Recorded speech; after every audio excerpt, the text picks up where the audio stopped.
Varahi silks మన నెల్లూరులో September 25వ తారీఖున గొప్ప ప్రారంభం. నమస్తే, తెలుగు న్యూస్కి స్వాగతం. అమెరికా H1B వీసాల విషయంలో అంటే కొత్తగా జారీ చేయబోయే కొత్తగా అమెరికాకు వచ్చేటువంటి వాళ్ళ విషయంలో $1,00,000 పే చేయాల్సిందిగా పెట్టిన ప్రకటన మనకందరికీ తెలుసు. అది కంపెనీలు చెల్లించాల్సిందే ఒక ఉద్యోగి అమెరికాకి రావాలంటే అనేటువంటిది. ఈ విషయం మీద భారతదేశంలో అనేక చర్చలు జరుగుతున్నాయి, అనేక ఆందోళనలు కూడా ఉన్నాయి. ఈ క్రమంలోనే నీతి ఆయోగ్ మాజీ CEO అమితాబ్ కాంత్ ఒక ప్రకటన చేశారు. ఇది అమెరికాకే నష్టం, భారత్కి ఉపయోగం అంటూ చేస్తూ వచ్చారు. ఇలా రకరకాల అభిప్రాయాలు వస్తూ ఉన్నాయి. అయితే అమెరికాలోనే ఉంటూ ఇమిగ్రేషన్ వ్యవహారాల్లో చాలా చురుగ్గా ఎప్పటికప్పుడు అనాలిసిస్ ఇస్తూ శ్రీనివాస్ రెడ్డి గారు మనతో జాయిన్ అవుతున్నారు. Pre bar associate USA advocate in India. ఈ నిర్ణయం, కొత్తగా తీసుకున్న నిర్ణయం ఎలాంటి ప్రభావం చూపించబోతుంది? ముందుగా వెల్కమ్ చేద్దాం. శ్రీనివాస్ రెడ్డి గారు, వెల్కమ్ అండి. Hi sir. మొట్టమొదట మీ ఓపెనింగ్ రిమార్క్స్ ఏంటి దీని మీద, ఈ డెసిషన్ మీద? సార్, ఓపెనింగ్ రిమార్క్స్ అంటే వాట్ ఈస్ డూయింగ్ అంటే మేక్ అమెరికా గ్రేట్ అగైన్ అనే ఒక నినాదంతో, అంటే అమెరికన్ వర్కర్స్కి ఎక్కువ అవకాశాలు రావాలి, వాళ్ళందరినీ ఈ H1B వర్కర్స్ అనే వాళ్ళు ఈ జాబ్స్ అనేది తీసుకొని వెళ్ళిపోతున్నారు అనే ఒక ఇంటెన్షన్తో ఈ బిల్ అనేది కొత్త ప్రొక్లమేషన్ అనేది పాస్ చేయడం జరిగింది. ఒక సింపుల్గా ఒక 2 minutesలో మీకు క్లియర్గా ఎక్స్ప్లెయిన్ చేస్తాను ఈ బిల్ అనేది ఏం చెప్తున్నారు అనేది. సో ఏం చెప్తున్నారు అంటే, ఒక H1B వర్కర్ని హైర్ చేసుకోవాలనుకుంటే ఎవరెవరు ఈ స్టెమ్ కోర్సెస్లో ఉన్నారు, అంటే ఈ సైన్స్ కానీ టెక్నాలజీ కానీ ఇంజనీరింగ్ మ్యాథమెటిక్స్ ఈ కోర్సెస్ నుండి హైర్ చేసుకోవాలనుకుంటే ఒక కంపెనీ ఒక్కొక్క ఎంప్లాయీకి $1,00,000 కట్టిన తర్వాతే అతనికి వీసా అప్రూవ్ లేదా కంట్రీలోకి ఎంట్రీ అనేది తీసుకొని రావడం జరుగుతుంది అనేది చెప్పడం జరిగింది. ఇది ఎప్పటి నుండి ఇంప్లిమెంటేషన్ అవుతుంది అంటే September 21st, 2025 నుండి. అంటే ఇంకా మహా అనుకుంటే ఒక 20 గంటల్లో ఈ ఆర్డర్ అనేది ఇంప్లిమెంటేషన్ జరుగుతుంది. ఇది ఎవరికి అప్లికబుల్ అంటే ఇర్రెస్పెక్టివ్ ఆఫ్ ద, అంటే వాళ్ళ కొత్త H1Bయా లేకపోతే పాతదా లేకపోతే 5 సంవత్సరాల క్రితం H1B వాళ్ళకి అప్రూవ్ అయిందా, ఇట్ డజంట్ మ్యాటర్ సార్. ఎవరెవరు H1B హోల్డరు బయట దేశం నుండి మన అమెరికాలోకి రావాలనుకుంటున్నారో వాళ్ళందరూ $1,00,000 కట్టిన తర్వాతే వాళ్ళకి ఎంట్రీ అనేది ఇస్తారు అని చెప్పడం జరిగింది. అది దీనికి సారాంశం సార్. సో ఇప్పుడు ఒకవేళ ఈ September 21st లోపల ఆల్రెడీ అక్కడ ఉద్యోగాలు ఉండి ఆల్రెడీ H1B వీసా ఉండి వాళ్ళు ఒకవేళ బయట కంట్రీస్లో ఉంటే వాళ్ళకు కూడా వర్తిస్తుందా ఇది?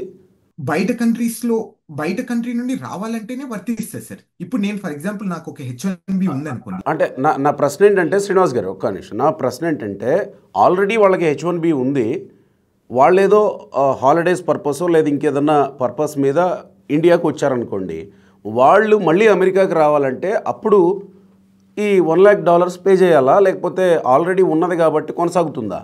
వాళ్ళు కూడా పే చేయాలి, వాళ్ళకు కూడా వర్తిస్తుంది ఈ ఆర్డర్. అది ఇప్పుడు చాలా ప్రాబ్లమాటిక్ అయిపోతుంది. ఈ కొత్త వీసా వాళ్ళకి ఒకటే కాదు, ఆల్రెడీ పాతగా వీసా ఉన్న వాళ్ళకు కూడా ఈ H1B ఉన్న వాళ్ళకి కూడా ఇది వర్తిస్తాయి. అంటే ఇప్పుడు ఒకవేళ బయట ఉన్న వాళ్ళు ఇప్పటికిప్పుడు ఈ మీరు చెప్తున్న ఈ 20 గంటల్లో రావడానికి సాధ్యం పడదేమో కదా, సాధ్యం కాదేమో కదా? పాసిబుల్ కాదు కదా సార్. అంటే సుమారు నాకు తెలిసిన వరకు 24 గంటల నుండి 28 గంటలు ట్రావెల్ అనేది ఉంటుంది. సో ఇండియా నుండి కానీ అమెరికాకి రావడం కానీ, so which is not possible, అది ఫీజిబుల్ కూడా కాదు సార్. అంటే వచ్చినా కానీ అక్కడ స్ట్రక్ అయ్యే అవకాశం ఎక్కువగా ఉంటుంది. సో ఇట్స్ బెటర్ లైక్ మనము కొన్ని రోజులు ఒక 2-3 days అన్నా ట్రావెల్ అనేది అవాయిడ్ చేసి, ఇది కొంచెం ప్రాపర్గా ఇంప్లిమెంటేషన్ అయిన తర్వాత అది అట్లీస్ట్ కోర్టు కొట్టేస్తుందా లేదా అని దాని తర్వాత మనం ట్రావెల్ కావడం చాలా బెటర్ సార్. అంటే ఏ గవర్నమెంట్ అయినా, మన ఇండియన్ గవర్నమెంట్ అయినా అమెరికా గవర్నమెంట్ అయినా, ఏ దేశానికి ఆ గవర్నమెంట్ సుప్రీము. సో గవర్నమెంట్ తీసుకున్న డెసిషన్ని కోర్టులు కొట్టేస్తాయా? అంటే గతంలో ఏమన్నా అలాంటి ఎక్స్పీరియన్సెస్ ఉన్నాయా అమెరికాలో? సార్ యూజువల్గా అంటే అలా ఇన్స్టెన్సెస్ ఉన్నాయంటే కొన్ని తప్పకుండా ఉంటాయి సార్. ఈ ట్రావెల్ బ్యాన్ విషయంలో కానీ అప్పుడు కోర్టులు కూడా చాలా కోర్టులో ఛాలెంజ్ చేసినప్పుడు కూడా అక్కడ 2 points చూస్తారు సార్ ఎప్పుడైనా కానీ కోర్టు. ఒకటి నేషనల్ సెక్యూరిటీ, అలానే డిపార్ట్మెంట్ ఆఫ్ స్టేట్ ఇన్వాల్వ్ అయిందా లేదా అనేది. ఇక్కడ మనం అర్థం చేసుకోవాల్సింది ఏంటంటే, ఒక దేశ అధ్యక్షుడికి ఇలాంటి ప్రొవిజన్స్ అంటే ఫీ పెంచే అవకాశం ఉందా లేదా, అతనికి అధికారాలు ఉన్నాయా లేదా అనేది ఫస్ట్ చూస్తుంది. నాకు తెలిసినంత వరకు ఆ అధికారాలు లేవు అయితే నేను అనుకుంటున్నాను. అది కంప్లీట్గా కాంగ్రెస్ వర్సెస్, అంటే ఆ పార్లమెంట్లో పెట్టి చర్చ జరిగిన తర్వాత, లేకపోతే ఒకసారి డ్రాఫ్ట్ రూల్ రిలీజ్ చేసి అడ్మినిస్ట్రేటివ్ ప్రాసెస్ ఉంటుంది కదా, అంటే పబ్లిక్ని కామెంట్స్ అడిగిన తర్వాత రూల్ అనేది ఇంప్లిమెంట్ చేయాలి. ఇది డైరెక్ట్గా ఇంప్లిమెంట్ చేశారు కాబట్టి, and there are the few chances the court దీని గురించి ఇంజెక్షన్ కానీ స్ట్రైక్ ఆఫ్ చేసే అవకాశం కూడా ఉంటుంది. అంటే గతంలో అలాంటి ఏమన్నా ఉన్నాయా? ఉదాహరణలు మీకు తెలిసి? సో నాకు తెలిసినంత వరకు ఫీజు విషయంలో అయితే ఎక్కడ లేవు, అలాంటి సందర్భాలు ఎక్కడ జరగలేదు. So but okay. Travel ban విషయంలో అయితే కొన్ని సందర్భాలు అయితే జరిగాయి. సో ఇప్పుడు ఇది కలెక్టివ్ డెసిషన్ అవునా కాదా అనే విషయంలో క్లారిటీ ఉందా? అంటే కలెక్టివ్ డెసిషన్ అయితే కాదు అని అయితే నేనైతే అనుకుంటున్నాను సార్. ఇట్స్ కంప్లీట్లీ ఒక అడ్మినిస్ట్రేషన్ ఇంప్లిమెంట్ చేయాలనుకుంటుంది, అందుకే చేసేసారు అని అయితే నాకు ఫీలింగ్ ఉంది. కలెక్టివ్ డెసిషన్ కాకుండా నేరుగా ఆ, ఇంత పెద్ద నిర్ణయాన్ని తీసుకుని ఇంతమంది మీద ప్రభావం చూపించేటువంటి నిర్ణయాన్ని తీసుకునే అవకాశం ఉంటుందా? తప్పకుండా ఉంటుంది సార్. అంటే దేశ అధ్యక్షుడికి ఎప్పుడైనా కానీ, సో ఆ దేశంలో ఉన్న ప్రజలకు కానీ ఈ నేషనల్ సెక్యూరిటీ అనేది ఒక కన్సర్న్ అనేది తీసుకొని వచ్చిన తర్వాత తప్పకుండా ఇలాంటి ఆర్డర్స్ పాస్ చేసే అవకాశం తనకు ఉంటుంది. అంటే ఒక చిన్న సింపుల్ ఎగ్జాంపుల్ ఇస్తాను సార్. మన లాస్ట్ టైం 50% టారిఫ్స్ అనేది ఇంప్లిమెంటేషన్ అనేది జరిగింది, మీరు చూసింటారు. సో చేసినప్పుడు అతను అక్కడ ట్రంప్ చేసిన కామెంట్ అక్కడ ఏంటంటున్నారంటే, ఇక్కడ నేషనల్ సెక్యూరిటీ అనేది ఇబ్బంది అవుతుంది, ఎక్కువ మనము వేరే దేశాల మీద డిపెండెంట్ కావడం వల్ల మనకి ఎట్లాంటి ఏదైనా ఎమర్జెన్సీ సిచ్యువేషన్స్ లో వీళ్ళు ఈ పాయింట్ ని వాడుకొని మనల్ని ఏమైనా టార్గెట్ చేసే అవకాశం ఉంటుంది, అందుకే మనం సెల్ఫ్ సఫిషియెంట్ కావాలి అనేది ఆర్గ్యుమెంట్ చేయడం జరిగింది.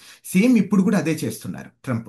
ఇప్పుడు ఏమంటున్నాడు, ఇట్లాంటి నార్మల్గా వర్కర్స్ ని చిన్న చిన్న వర్కర్స్ ని హైర్ చేసుకొని, నార్మల్ ఎంట్రీ లెవెల్ జాబ్స్ లో వర్కర్స్ ని హైర్ చేసుకొని, సో అమెరికన్ వర్కర్స్ ని నెగ్లెక్ట్ చేయడం వల్ల ఏమవుతుంది అంటే మనకి ఎఫిషియన్సీ తగ్గిపోతుంది, మన అమెరికన్ వర్కర్స్ కి ఉద్యోగాలు రావు, దీనివల్ల అన్ఎంప్లాయ్మెంట్ రేట్ ఎక్కువ పెరిగిపోతుంది, దీనివల్ల వివిధ క్రైమ్స్ అనేది పెరిగిపోతుంది, సో దానివల్ల నేషనల్ సెక్యూరిటీ వచ్చేస్తుంది అని తను ఆర్గ్యుమెంట్ చేస్తున్నాడు ఇండైరెక్ట్ గా. Okay. And it's all about the loop sir. అంటే ఒకసారి స్టార్ట్ చేసిన తర్వాత కంప్లీట్ గా లాస్ట్ తీసుకొని వచ్చి నేషనల్ సెక్యూరిటీ అనేది తీసుకొని వస్తారు. ఒకసారి నేషనల్ సెక్యూరిటీ వచ్చిన తర్వాత దేశ భద్రత కోసము ఏ కోర్టే గానీ ఎవరైనా కానీ దాంట్లో ఏలు పెట్టే అవకాశం కూడా ఉండదు. ఓకే. సో అది ట్రంప్ ధైర్యం అనుకోవచ్చా? అంటే నేషనల్ సెక్యూరిటీ అనే పదం వాడుతున్నాడు కాబట్టి. ఎప్పుడైనా అంతే సార్, నేషనల్ సెక్యూరిటీ అనేది పదం వాడిన తర్వాత తప్పకుండా కోర్ట్స్ కానీ ఈవెన్ మనిద్దరం కూడా ఆర్గ్యూ చేయలేము సార్. ఇఫ్ అంటే ఏదైనా ఒక కంట్రీ మనకు ఒకవేళ హామ్ కల్పిస్తుంది, వాళ్ళని మనం అలో చేయాలి అనుకున్న టైంలో ఈవెన్ అంటే యాజ్ ఎ నార్మల్ సిటిజన్స్ గా మనకు కన్సర్న్ ఉన్నా కానీ మనం కూడా దాని గురించి అలో చెయ్యం. సో సేమ్ అక్కడ కూడా కోర్టు కూడా అదే ఆలోచిస్తారు సార్ ఎప్పుడైనా కానీ. ఓకే. ఇప్పుడు కంపెనీస్ వైపు నుంచి కంపెనీస్ చెల్లించాలి ఈ ఫీజు అని అంటుంది కదా ఇప్పుడు అమెరికన్ గవర్నమెంట్. మరి ఇప్పుడు కంపెనీస్ వైపు నుంచి అభ్యంతరాలు ఏమీ ఉండవా? లేదా కంపెనీస్ తప్పక అనివార్యంగా అమెరికన్స్కే పిలిచి వాళ్ళనే ట్రైన్ చేసి లేదా వాళ్ళకే స్కిల్ఫుల్ చేసి వాళ్ళనే ఉద్యోగాల్లోకి తీసుకుంటారా? ఇప్పటికిప్పుడు ప్రిపేర్డ్నెస్ లేదు కదా. సో మీరు అన్నట్టు తప్పకుండా కొంచెం అయితే సఫర్ అయితే అవుతాయి సార్ యుఎస్ కంపెనీస్ మాత్రం ఈ విషయం ద్వారా. అంటే అక్కడ ఇంకొక చిన్న ఎగ్జామ్షన్ ఇవ్వడం జరిగింది సార్. ఏంటంటే క్రిటికల్ సబ్జెక్ట్స్ లో ఎవరెవరు వర్క్ చేస్తున్నారు అమెరికాలో వాళ్ళందరికీ ఇదైతే ఎగ్జామ్షన్ ఉంటుందని చెప్తున్నారు. అంటే క్రిటికల్ సబ్జెక్ట్స్ అంటే సింపుల్ గా చెప్పాలంటే ఇప్పుడు ఏఐ మీద కానీ, లేకపోతే క్వాంటమ్ కంప్యూటర్ మీద కానీ, లేకపోతే న్యూక్లియర్ టెక్నాలజీ, కెమికల్ ఇంజనీరింగ్, ఇలాంటివన్నీ క్రిటికల్ సబ్జెక్ట్స్ సార్. చాలా లిమిటెడ్ పీపుల్ అనేది దీని మీద వర్క్ చేస్తుంటారు, ఎక్స్పర్టైజ్ అయి ఉంటారు. వాళ్ళందరికీ ఇదైతే ఎగ్జామ్షన్ ఇస్తాము, ఎందుకంటే వాళ్ళు అమెరికాకి అనేది అవసరము, అమెరికా ఎకనామిక్ అనే అవసరం అనేది తను పాయింట్ చేస్తున్నాడు. అండ్ మీరు ఇందాక అన్నట్టు అంటే ఇది ఎవరు ఎక్కువ ఎఫెక్ట్ అవుతుంది అనుకుంటే తప్పకుండా of course American companies effect అవుతుంది. అంటే ఇది ఫాస్ట్ గా అనేది రూల్ అనేది ఇంప్లిమెంటేషన్ జరుగుతుంది కదా sir. Just with in the fraction of 24 hours ఇది ఇంప్లిమెంటేషన్ జరుగుతుంది. అంటే కంపెనీస్ రెడీగా ఉన్నాయా లేవా అని కూడా ఒకసారి ఆలోచించుకోవాలి. సో అతను పాయింట్ చేసేది ఏంటంటే ఇక్కడ ఇప్పుడు ఒక వ్యక్తిని $1,00,000 పెట్టి ఇతన్ని హైర్ చేసుకోవడం కన్నా అమెరికన్ సిటిజన్ ని హైర్ చేసుకోవడం ఈజీ కదా, వాళ్ళని ట్రైన్ చేసుకోవడం ఈజీ కదా, వాళ్ళని అమెరికన్ యూనివర్సిటీ నుండి డైరెక్ట్ గా ప్లేస్మెంట్ తీసుకొని వాళ్ళని ట్రైన్ చేయడం ఈజీ కదా, అందుకే నేను ఈ రూల్ అనేది తీసుకొని వస్తున్నాను. ఈ కొంచెం కంపెనీస్ కూడా తెలియాలి, చిన్న చిన్న బేసిక్ లెవెల్ జాబ్స్ కూడా ఈ H1B వర్కర్స్ ద్వారా రీప్లేస్ చేస్తున్నారు, అమెరికన్ వర్కర్స్ కి ఉద్యోగాలు లేకుండా చేస్తున్నారు. అండ్ అక్కడ ఇంకొక పాయింట్ మెన్షన్ చేయడం సార్, ఏంటంటే ఈ స్టెమ్ కోర్సెస్ లో అంటే ఈ H1B ఎక్కువ ఏ ప్రోగ్రామ్స్ లో ఉంటాయో అమెరికన్ వర్కర్స్ దాంట్లో 6.5% ఉన్న అన్ఎంప్లాయ్మెంట్ రేటు ఇప్పుడు 7.1% కి పెరిగింది. It's going to harm the American economy అని తను క్లెయిమ్ చేస్తున్నారు. అండ్ ఇంకొకటి క్లెయిమ్ ఏం చేస్తున్నారంటే ఒక కంపెనీ 5,000 మంది ఉద్యోగాలు అనేది H1B వర్కర్స్ ద్వారా హైర్ చేసుకోవడం జరిగింది. ఆ 5,000 మందిని హైర్ చేసుకోవడం ద్వారా 16,000 మంది అమెరికన్ వర్కర్స్ ని లే ఆఫ్ చేసేశారు. దీనికి అంత కారణం మీ H1B వర్కర్స్ అనేది తను ఆ ప్రొక్లమేషన్ లో రాయడం జరిగింది. ఓకే. యాక్చువల్గా మనం ఇంతకుముందు అంతా చర్చించుకునేది బ్రెయిన్ డ్రెయిన్ జరుగుతుంది మనది ఇండియా నుంచి అని అనుకుంటాం. ఎక్కువగా మనకి బ్రెయిన్ డ్రెయిన్ అంటే అమెరికాకే వెళుతూ ఉంటారు, ఇక్కడున్న మేధో సంపత్తి అంతా అమెరికాకి తరలి వెళుతుంది అని మాట్లాడుకుంటూ ఉంటాం. మేధో సంపత్తి అక్కడ ఉందంటే అమెరికా దాన్ని బంగారంలాగా స్వీకరించాల్సింది పోయి మాకొద్దు మీరు, లేదా ఇలాంటి ఆంక్షలు విధిస్తామంటే నిజంగా నష్టపోయేది అమెరికానేనా? ఇక్కడ అంటే కొల్లెటరల్ డ్యామేజ్ అనేది జరుగుతుంది అయితే నేనైతే అనుకుంటున్నాను సార్. అంటే వి షుడ్ నాట్ బ్లేమ్ అంటే బోత్ ఆఫ్ దెమ్. ఇక్కడ అమెరికాకి తప్పకుండా మీరు అన్నట్టు సో డ్యామేజ్ అయితే తప్పకుండా జరుగుతుంది ఎట్టి పరిస్థితుల్లో. ఒకేలా డ్యామేజ్ జరిగిన తర్వాత కూడా what about the people who are unemployed right now? అంటే ఇప్పుడు నాలాంటి వ్యక్తులు వీళ్ళకి ఒకవేళ ఇక్కడ జాబ్ పోయిన తర్వాత వీళ్ళు మన దేశానికి వస్తే మన దేశము అంతమందికి జాబ్స్ ఇచ్చే అవకాశం కానీ అంత పెద్ద మార్కెట్ ఉందా అని కూడా ఒకసారి మనం కూడా అంటే సెల్ఫ్ రియలైజేషన్ అనేది చేయాలి. అంటే ఏమైతే ఇక్కడికి ఒక వచ్చిన తర్వాత ఇక్కడ ఒక ఎన్విరాన్మెంట్ కి ఆల్రెడీ సాటిస్ఫై అయిపోయి ఉంటారు సార్. అంటే నాకు ఇది చాలు అంటే సో నా నా నా పరిస్థితులు ఇవి అనుకుని ఉంటారు. సో వాళ్ళకు ఇప్పుడు డైరెక్ట్ గా ఒక సడన్ గా ఇండియాకి రావాలనుకున్నా కానీ కొంచెం ఇబ్బందికరమైన పరిస్థితులు అయితే ఉంటాయితే నేనైతే ఫీల్ అవుతున్నాను. బట్ మన ప్రధాని మోడీ మనకి అసలైన శత్రువు ఇదే, పరాయి దేశాల మీద ఆధారపడడం. మనం ఆత్మనిర్భర భారత్ అని పెట్టుకొని ఉన్నాం కదా, మనం మన కాళ్ళ మీద నిలబడే పరిస్థితికి మనం రావాలని ఇవాళ మాట్లాడారట. కోర్స్ అది ట్రంప్ నిర్ణయాన్ని దృష్టిలో పెట్టుకొని మాట్లాడారా లేదా ఇంకేదన్నా సందర్భంలో మాట్లాడారనేది తెలియదు కానీ అని నేను ఒక వార్త చూశాను. అంటే అందరూ దీనికే అప్లై చేస్తూ ఉన్నారు. కానీ ఆ మౌలిక సదుపాయాలు, ఆ ప్రిపేర్డ్నెస్ ఇండియాలో ప్రస్తుతానికి ఉందా? ఒకవేళ H1B వీసాలు వెళ్ళడం, H1B వీసా మీద అమెరికాకు వెళ్ళడం తగ్గినా, లేదా అక్కడ రిజెక్ట్ చేయబడినా, అక్కడ రిజెక్ట్ చేసే అవకాశం అయితే లేదు కదా ఆల్రెడీ ఉన్న వాళ్ళని, అది కూడా ఉందా? అలాంటి ప్రమాదం ఏమైనా ఉందా? ఇదేం లేదు సార్. మనం బయటికి వెళ్ళిన తర్వాతే వాళ్ళు రిజెక్ట్ చేసే అవకాశం ఉంటుంది. లోపల ఉన్నంత వరకు ఏం కాదు మనకి. ఓకే, సో ఇప్పుడు ఇండియాలో ఉన్నటువంటి వాళ్ళకి ఇక్కడే ఇలాంటి పని చేయించుకునే అవకాశం, పని చేసుకునే అవకాశం, ఇక్కడే వాళ్ళ మేధో సంపత్తిని వాడుకునే అవకాశం కల్పించాలనేది చాలామందిలో ఉన్నటువంటి ఆలోచన. ఆ దిశగానే నరేంద్ర మోడీ వ్యాఖ్య కూడా చూడాలేమో. సో ఇప్పుడు మరి అమెరికాకి వెళ్ళాలనుకునే కళ ఈ 70% మంది ప్రతి ఏటా వెళుతుంటే ఈ 70% మందిలో ఎంత శాతం మేర తగ్గే అవకాశం ఉంటుంది ఇక మీదట? అంటే ఎందుకంటే అన్ని కంపెనీలు $1,00,000 పెట్టి అందరినీ తీసుకోవు, కానీ కొన్ని కంపెనీలు $1,00,000 పెట్టైనా తీసుకోవాల్సిన అనివార్యమైన పరిస్థితి కొన్ని కంపెనీలకు ఉంటుంది. కొంతమంది కొంత పర్సంటేజ్కి ఉండి ఉండవచ్చు. ఆ పరిస్థితికి వస్తే ఇప్పుడు కంపెనీలు ఇప్పుడున్న అమెరికాలో ఇప్పుడున్న పరిస్థితుల్లో ఈ డెసిషన్ దృష్ట్యా ఎంతమంది మేర తీసుకోవచ్చు? అంటే 70%లో ఎంత పర్సెంట్ తీసుకోవచ్చు, ఎంత పర్సెంట్ని ఆపేయచ్చు అని మీరు అనుకుంటున్నారు? అంటే ఇది నేను కరెక్ట్ పర్సన్ కాదేమో సార్ దాని గురించి ఆన్సర్ చేయడానికి. But I'm pretty sure only 1 or 2% మాత్రమే దాంట్లో ఎలిజిబిలిటీ అనేది ఉంటుంది సార్. అంటే ఎవరికి హై ఎక్స్పర్టైజ్, ఇందాక మీరు చెప్పినప్పుడు బాగా ఎక్కువ స్కిల్స్ ఉండడం కానీ వాళ్ళని ఒక్కటే వాళ్ళు రిటైన్ చేసుకునే అవకాశం ఉంటుంది తప్ప మిగతా బేసిక్ లెవెల్ కానీ మిడ్ లెవెల్ ఎంట్రీ జాబ్స్ కానీ ఇవన్నీ కంప్లీట్గా అమెరికన్ వర్కర్స్తో రీప్లేస్ చేసే అవకాశం కూడా ఉంటుంది. అండ్ ఇందాక మీరు అన్నట్టు సో ఆత్మనిర్భర్ భారత్ అనేది తప్పకుండా చాలా ఇంపార్టెంట్ సార్. ఎప్పుడైనా కానీ దేశంలో ఎప్పుడైనా పరాయి దేశం మీద మనం ఎక్కువ డిపెండెంట్ అయ్యే కొద్దీ ఏదైనా ఈ ఎమర్జెన్సీ సిచ్యువేషన్స్లో ఆ దేశం అనేది అల్లకల్లోలం అయిపోతుంది సార్. అంటే మనం ఆల్రెడీ చాలా సందర్భాల్లో కూడా చూసింటాం. సో అంటే ఫారిన్ కంట్రీ మీద మనం ఎక్కువ డిపెండెంట్ కావడం వల్ల చిన్న చిన్న దేశాలు ఎలా చితికిమతిమయ్యాయి. సో అలాంటి సిచ్యువేషన్ కూడా మనకు రాకూడదని so what the prime minister Narendra Modi Atmanirbhar Bharat తీసుకొని రావడం కూడా one of the most efficient thing. And మీరు అన్నట్టు ఐటీ కన్సల్టింగ్ కూడా చాలా విపరీతంగా పెరిగే అవకాశం కూడా ఉంటుంది. ఎందుకంటే right now IT consulting outsourcing మాత్రం India is the largest and biggest market in the world right now sir. తప్పకుండా మనకి ఈ అవకాశం అనేది అందిపుచ్చుకుంటారు అని అయితే నేనైతే ఫీల్ అవుతున్నాను. బట్ అంటిల్ అన్లెస్ ఇది ఎప్పుడు ఇంప్లిమెంటేషన్ జరిగేంత వరకు మనం we are not able to calculate కానీ మనం ఆ ఎస్టిమేషన్ అనేది చేయలేకపోతున్నాం.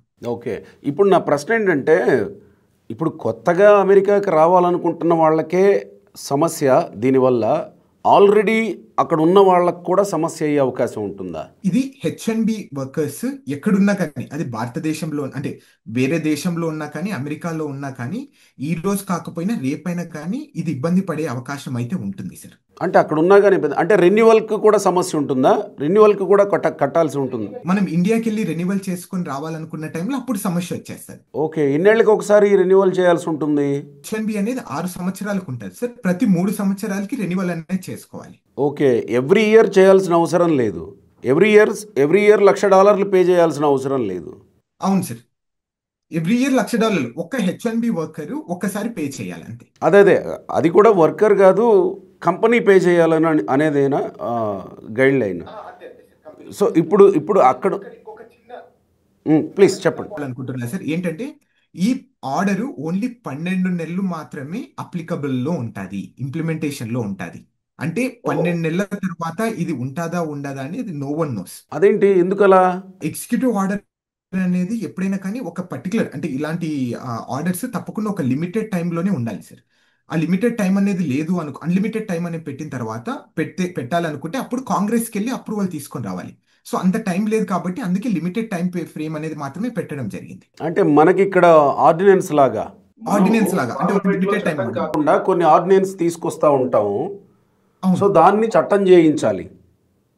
సో ఆర్డినెన్స్ని ఎప్పుడైనా పక్కన పెట్టేసేయచ్చు అనమాట, కొట్టేయచ్చు, కోర్టులైనా కొట్టేయచ్చు ఆర్డినెన్స్ని కూడా. సో అలా అమెరికాలో కూడా అని అంటారా? సో ఇది కూడా 12 నెలల కాలం అంటారా మీరు? 12 నెలల కాలంలోనే. అంటే ఇది కూడా అంటే ఇది ఓన్లీ అమెరికాలో ఉన్న వాళ్ళు ట్రావెల్ చేయనంత వరకు మాత్రం ఏం ఎఫెక్ట్ ఉండదు సార్. ఒకసారి మనం ట్రావెల్ చేసి రావాలనుకుంటే మాత్రం అలానే కొత్త H1B వీసా హోల్డర్స్ కి ఇది చాలా ఎక్కువ ఎఫెక్ట్ ఉంటుంది అయితే నేనైతే అనుకుంటున్నాను. ఓకే, ఇప్పుడు ఆల్రెడీ H1B ఉన్నవాళ్ళు అమెరికాలో ఉండి ఇప్పుడు వాళ్ళు ఏదైనా పని మీద ఇండియాకి వచ్చి మళ్ళీ రావాలంటే $1,00,000 పే చేయాల్సిందేనా? పే చేయాల్సిందేదే, అది లేకపోతే వాళ్ళు ఎంట్రీ ఇవ్వరు అంట. ఓ, అంటే ఆల్రెడీ వాళ్ళు అక్కడ చేస్తున్న ఎంప్లాయీస్ కదా, అయినా ఇవి కట్టాల్సిందే అంటారు. అయినా ఇవి కట్టాల్సిందే సార్. అక్కడ ఏమని రాశారంటే alien out side of the United states అని రాశారు. అంటే ద H1B హోల్డర్ బయట దేశంలో అమెరికా కన్నా బయట దేశంలో ఎవరెవరు ఉన్నారో వాళ్ళందరూ $1,00,000 కట్టి రావాలి అని రాయడం జరిగింది. ఇక్కడ అన్ని ఏమైతుందంటే సార్ ఇవన్నీ hypothetical questions and answers sir.